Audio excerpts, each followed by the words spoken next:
ಭಾಮತಿ ಕನ್ನಡದ ಕವಿಯೊಬ್ಬರು ಗ್ರಂಥವೊಂದನ್ನು ರಚನೆ ಮಾಡಲು ಪ್ರಾರಂಭಿಸ್ತಾರೆ. ಆಗಲೇ ಅಲ್ಲಿ ಉರಿಯುತ್ತಿದ್ದ ದೀಪವೊಂದು ಆರಿ ಹೋಗುತ್ತೆ. ಅದನ್ನು ತಿಳಿದುಕೊಂಡ ಮನೆಯಾಕೆ ಆಗಲೇ ಒಳಗೆ ಬರ್ತಾಳೆ. ಮತ್ತೆ ದೀಪವನ್ನು ಬೆಳಗ್ತಾಳೆ. ಆಗ ಸ್ವಲ್ಪ ಶಬ್ದ ಆಗುತ್ತೆ. ಕವಿಗೆ ಎಚ್ಚರವಾಯಿತು. ದೀಪದ ಬೆಳಕಿನಲ್ಲಿ ಅವಳು ಕಾಣಿಸ್ತಾಳೆ. ಯಾರು ನೀನು ಅಂತ ಕೇಳ್ತಾನೆ.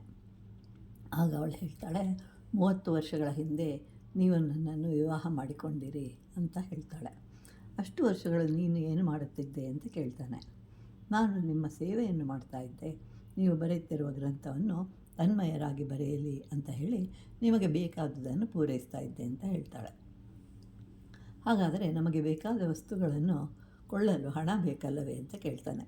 ಆಗ ಅವಳು ಹೇಳ್ತಾಳೆ, ನೀವು ಬರೆದ ಗ್ರಂಥವು ದೊಡ್ಡದು ಅಂತ ಹೇಳ್ತಾಳೆ. ನಿನ್ನನ್ನು ನಾನು ಯಾವ ರೀತಿಯಲ್ಲೂ ನೋಡಿಕೊಂಡಿಲ್ಲ. ನೀನು ನಿಸ್ವಾರ್ಥ ಜೀವನವನ್ನು ನಡೆಸಿದೀಯಾ. ಎಂತಹ ಅದ್ಭುತ ಜೀವನ ನಿನ್ನದು. ನಿನ್ನ ಹೆಸರೇನು ಅಂತ ಕೇಳ್ತಾನೆ. ಅವಳು ಹೇಳ್ತಾಳೆ, ನನ್ನ ಹೆಸರು ಭಾಮತಿ. ಬಹುಶಃ ನಿಮ್ಮ ಹೆಸರನ್ನು ಮರ್ತಿರಬಹುದು. ನಿಮ್ಮ ಹೆಸರು ವಾಚಸ್ಪತಿ ಅಂತ ಹೇಳ್ತಾಳೆ. ಆಗ ವಾಚಸ್ಪತಿ ಹೇಳ್ತಾನೆ, ಈ ಗ್ರಂಥದ ಹೆಸರು ಭಾಮತಿ ಅಂತ.